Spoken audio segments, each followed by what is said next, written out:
Oke, mengutip dari salah satu kata-kata mutiaranya Steve Jobs, babe. Oh, wow. Okay, he said like your time is limited, so don't waste it living someone else's life. Don't be trapped by dogma, which is living the results of others people thinking. Dogma. Dogma Yes. itu pengertiannya doktrin. Doktrin. Ya. Kepercayaan gitu ya, doktrin. Doktrin yang biasa dogma ada banyak, dogma agama, dogma politik. Tapi biasanya identik dengan dogma agama sih, kepercayaan religion Oke. tertentu. Oke. Karena nggak bisa dipungkiri kalau menurutku hati nurani kita pun aja terbentuk dari itu. Dan gak jarang itu selalu dapat pertentangan di luar sana. Enggak, ini yang paling benar, ini yang harusnya gini. Tapi dalam hati gue bilang, enggak.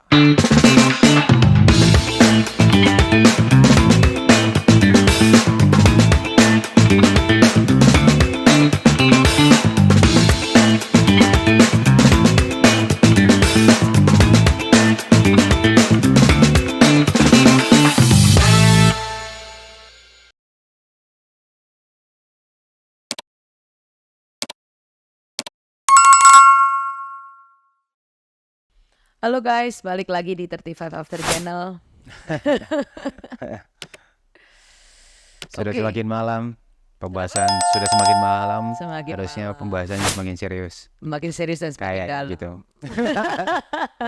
Oke, mengutip dari salah satu kata-kata mutiaranya Steve Jobs, babe. Oh, wow. Okay, he said like your time is limited, so don't waste it living someone else's life. Don't be trapped by dogma, which is living the results of others people thinking. Oke. Yang tertarik dan menggelitik aku untuk dibahas adalah mengenai dogma sih. Dogma. Yes. Dogma itu pengertiannya doktrin. Doktrin. Kepercayaan gitu ya, doktrin. Doktrin yang biasa dogma ada banyak, dogma agama, dogma politik. Tapi biasanya identik dengan dogma agama sih, kepercayaan religion tertentu. Oke. What should we do? Doktrin. Oh, panjang pembahasan ini. Karena nggak bisa dipungkiri kalau menurutku hati nurani kita pun aja terbentuk dari itu. Dari waktu kita kecil diajarin sama orang tua kita, atau mungkin kalau aku dulu tuh kecil kan, aku kan Kristen ya, di sekolah minggu ya gitu. Begitupun di kita yang Muslim di sekolah-sekolah pendidikan agama, mata pelajaran malah. Sebelum kita melangkah jauh nih, ada satu ini true story yang aku alamin sendiri. Di masa aku duduk di bangku SD kalau nggak salah. Alright. Di bangku SD di momen itu tuh aku bertanya ke papa almarhum. Aku sempat bilang ke beliau bahwa dengan polosnya waktu itu aku selalu dengan polosnya aku bilang ke beliau, bukan SD, Bibi, udah SMA rasanya. Udah gede Karena itu menjelang almarhum pergi. Iya, waktu itu. Pertanyaanku kayak gini ke beliau waktu itu. Pak, aku nonton banyak ceramah, khutbah, baik itu pada saat salat Jumat ataupun di TV waktu itu. Dan aku mempertanyakan ke beliau waktu itu, kayak ustadz yang paling benar yang mana sih? Oke. Ini ini agak jadi ustadz yang paling benar yang mana, yang kita jadiin teladan yang mana, yang karena ada penyampaian yang keras, yang dengan nada tinggi, ada yang lemah lembut, ya kan, tergantung penyampaiannya masing-masing, tergantung stylenya masing-masing. So waktu itu tuh aku bingung. Ada yang disampaikan dengan keras itu aku agak nggak terima. gitu waktu itu. Kayak kok kayak kita jadinya takut dengerinnya gitu. Yang mana aku pahamin bahwa eh, harusnya dengan dogma-dogma, doktrin-doktrin agama itu harusnya menyejukkan, damai, tenang di hati gitu loh. Kita dengerin tuh malah kayak tersentuh gitu, bukan malah merasa takut gitu, Terintimidasi. terintimidasi gitu. Terlepas kita salah apa enggak di posisi itu ya. So, jawaban beliau itu benar-benar bikin yang aku jadiin guru sampai sekarang. Ini kamu ingat sampai nanti kamu besar, sampai kamu dewasa nantinya, yang mana mungkin papa udah nggak ada di sini nemenin kamu. Satu hal yang kamu harus ingat bahwa selalu dengerin hatimu yang paling jernih. Itu adalah guru terbaik. Balik lagi ke dogma tadi, terus beliau bilang kayak gini, contoh kayak misal hadis-hadis yang ada di kitanya, di Muslim. Hadis itu dituliskan berdasarkan perjalanan Nabi setiap harinya dari sahabat-sahabatnya. Correct me if I'm wrong ya, yang seperti itu beliau sampaikan ke aku. Jadi sahabat-sahabat Nabi itu selalu menulis perjalanan beliau, perjalanan Nabi Muhammad SAW. Selalu itulah yang jadi hadis sampai sekarang di zaman itu, ya kan? Yang mana di zaman sekarang nggak semua bisa kita pakai karena situasi dan kondisi yang berbeda ya. Jadi apalagi yang bisa kita jadikan patokan, yaitu aku kembali ke situ sih. Kayak aku selalu mendengarkan hati yang paling dalam, menanyakan ke hati yang paling dalam, ya aku harus gimana ya. Apalagi sekarang udah yatim piatu, udah nggak punya ibu, nggak punya bapak gitu, nggak tahu harus bertanya sama siapa. You are your own. Iya, jadi itu sih yang selalu aku jadiin patokan. Dan nggak jarang itu selalu dapat pertentangan di luar sana. Enggak, ini yang paling benar, ini yang enggak, harusnya gini. Tapi dalam hati gue bilang, enggak. Ya udah gitu. Itu yang aku jadikan patokan. Dan balik ke topik yang awal tadi ya, kayak doktrin. Kadang-kadang kita butuh doktrin sih. Wow, okay. That's another perspective. Kadang-kadang kita butuh doktrin memang. Kadang-kadang kita butuh doktrin. Contoh misalkan, itu aku pakai di kondisi yang dimana dengan gimana ngomongnya belibet ini. Dalam hal mengasuh, mendidik anak sih, contoh. Aku nggak membenarkan, aku nggak menyalahkan mereka kalau doktrin aku di sekarang ini, di masanya mereka nanti pada saat mereka dewasa, udah nggak bisa dipakai lagi. At least doktrin yang aku anggap benar sekarang, itu yang aku terapin ke anak-anak, udah selesai. Yang aku anggap paling benar sekarang. Dan tentunya pasti di antara sekian banyak doktrin, ajaran yang aku terapin ke anak-anak, pastinya nanti di masa-masa mereka dewasa, tumbuh remaja dan dewasa, ada juga banyak juga yang enggak. Mereka karena kan mereka juga punya hati nurani sendiri yang bisa ngomong berdasarkan versinya mereka, betul. Mereka alami kan. Betul. Nah, kenapa aku bilang doktrin itu penting? Ya, at least untuk masa sekarang gitu. Kan kita nggak mau dong anak kita tuh kita udah tahu salah di masa sekarang, masa kita mau biarin gitu. Nggak, dan mereka juga sangat di masa sekarang masih sangat terbatas kan soal itu. Tentang mana yang salah dan benar.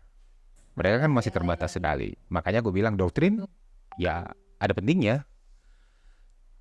Gitu. Tapi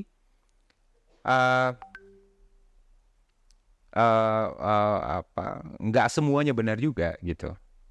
Nggak semua harus kita dengarkan. Balik lagi ke kitanya, bisa kita pakai apa enggak. kita ambil yang Jadi baik-baik. itu bukan, kalau menurutku sih itu bukan doktrin sih, Beb. Itu nasihat lah, nasihat dari kita. Kita memandangnya sekarang ini seperti ini ya. Lebih kayak gitu sih.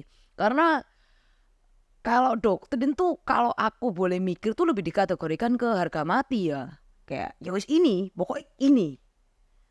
Contoh lah, doktrinnya Hitler yang mengatakan membunuh adalah benar. Dia ucapkan selama 100 kali, maka membunuh adalah benar.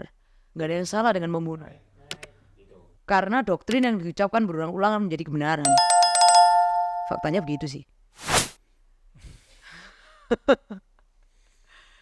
Kalau kita ngasih perspektif kita mungkin ke anak-anak, itu masih aku bilang masih oke lah, terserah you take it or not ya oke. Lah memang itu masih fit sama kamu ya silakan pakai. Kalau enggak ya udah kamu jalankan apa yang mau benar. Ya sesuai dengan kutipan Steve Jobs tadi ya. Jangan sampai kamu terjebak dalam dogma yang sama orang lain, others people's life. Dogma itu masuk ke kehidupan kamu. Nah, aku nggak setuju. Karena menurutku ajaran-ajaran yang kita terapkan ke anak-anak sekarang nih di usia mereka mungkin di under 10 tahun itu nggak boleh dinego dulu gitu. Ya berarti lihat anaknya usia berapa. Iya, Itu ya. iya, Kalau mungkin gitu. belum dewasa, belum bisa mempertanggungjawabkan. Betul. Setelah mereka bisa mempertanggungjawabkan hidupnya mereka sendiri ya udah selesai. Makanya aku bilang tadi itu di situ pentingnya tuh di situ. Tapi kalau kayak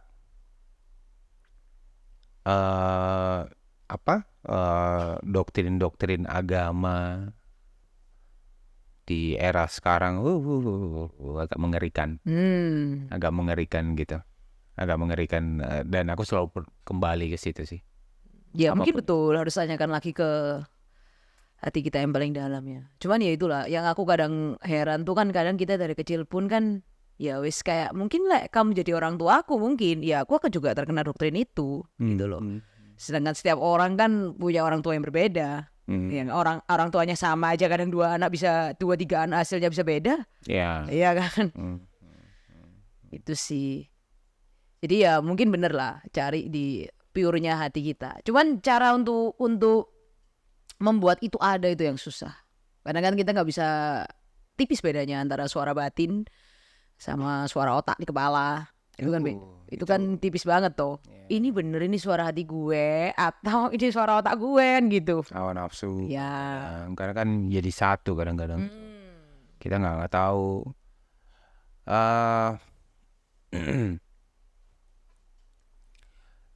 Tapi ini ya.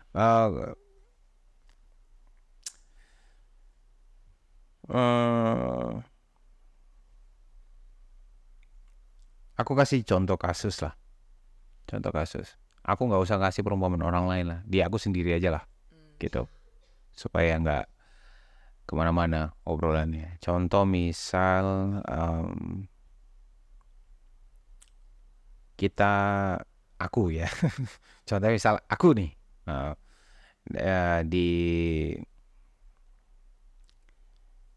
di kehidupan sehari-hari, misal contoh kayak ada di kerjaan lah, ya di kerjaan kayak kita bisa aja nih curang sama customer. Selalu ada muncul suara seperti itu kan. Karena nggak ada yang tahu aja. Nggak ada yang tahu. Kita menyebut nominal angka berapapun juga mereka iya aja. Contoh kayak gitu. Tapi kan selalu tuh ada kayak perang batin kan. Nah, untuk membedakan itu tuh di situ sebenarnya. Itu yang harus kita asah kan. Yang lebih ini lagi lah, yang lebih spesifik lagi, misalkan kayak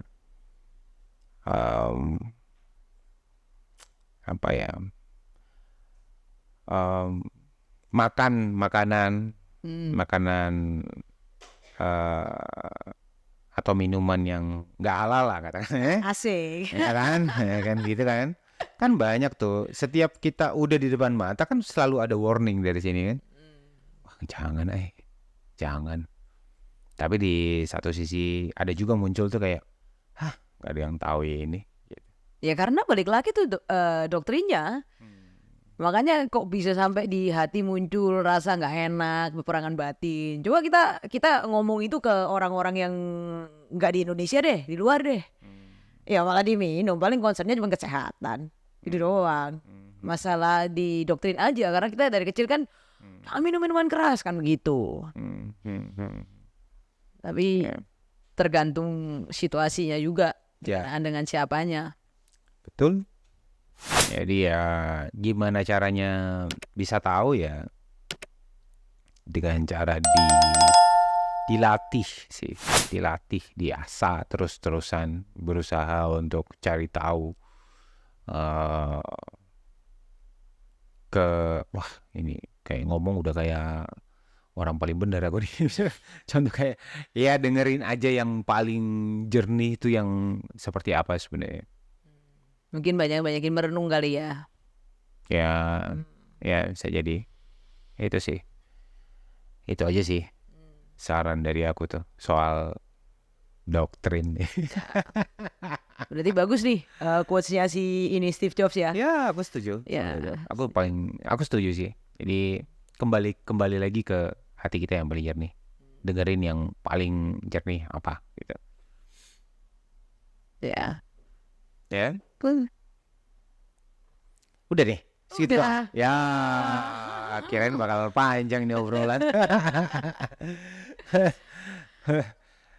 Contoh kasus deh di luar sana ada nggak yang pernah mungkin obrolan dari teman atau apa yang berhubungan sama itu? Apa ya? Kadang tuh kita kalau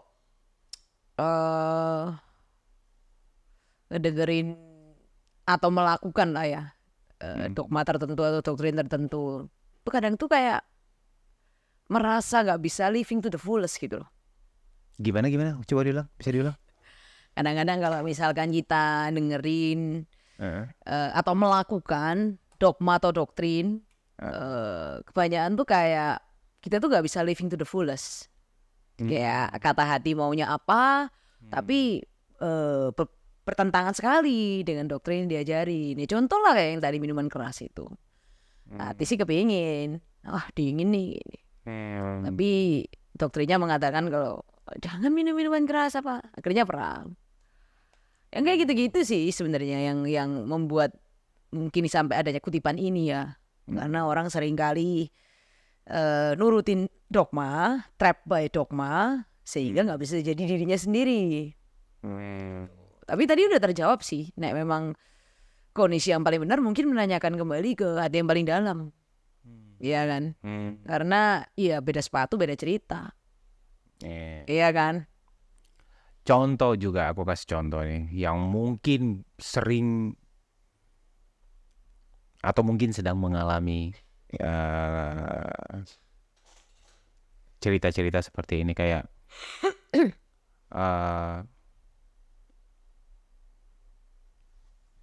dia ke masjid karena dia takut dimarahin orang tua. Dia sholat karena takut diomelin orang tua. Dia ke gereja karena takut diomelin orang tua. Hanya untuk menyenangkan orang tua. Ya. Banyak loh. Iya banyak sekali. Banyak loh. Jadi banyak yang dari angle mana dulu nih kita lihatnya nih, gitu kan. Itu kan orang itu masing-masing punya proses perjalanan spiritual. Iya kan. Masing-masing punya perjalanan spiritualnya seperti apa dan kita nggak bisa langsung ngejudge orang ini benar apa enggak. Gitu. Kita nggak bisa gitu. Karena kekhusyukan itu datangnya dari yang tanpa paksaan. Ya gak sih? Kita mengerjakan itu benar-benar dengan hati yang ikhlas, hati yang sejuk, damai. Kita benar-benar ngerjainnya itu juga itu dengan ya jangan melakukan hal itu hanya karena dogma-dogma yang diajarkan. Ya gitu. Aku nggak membenarkan itu ya teman-teman, tapi ya mungkin teman-teman lagi mengalami proses perjalanan spiritual juga gitu, dan itu nggak bisa langsung dijudge itu salah, belum tentu gitu, karena ya nggak bisa juga sih orang beragama dipaksa, itu nggak bisa, ya kan? Jadi harus benar-benar dari dalam hatinya dia, yang pengennya seperti apa, dia pengen mengenal Tuhannya seperti apa. Kayak gitu-gitulah. Seru ya? Seru. Kayak gitu. Jadi segitu dulu. Seperti biasanya saya selalu tidak pernah lupa selalu mengingatkan ke teman-teman semua untuk komen di kolom komentar ataupun di sosial medianya kita. Kalian bisa kok komen. Siapa tahu punya perspektif yang beda dengan kita, apa yang kita obrolin pada malam hari ini. Silakan komen, kita akan senang sekali membacanya dan mungkin bisa menjadikan topik di lain waktu nantinya. Ya, terima kasih sudah menonton dan bye-bye. Bye.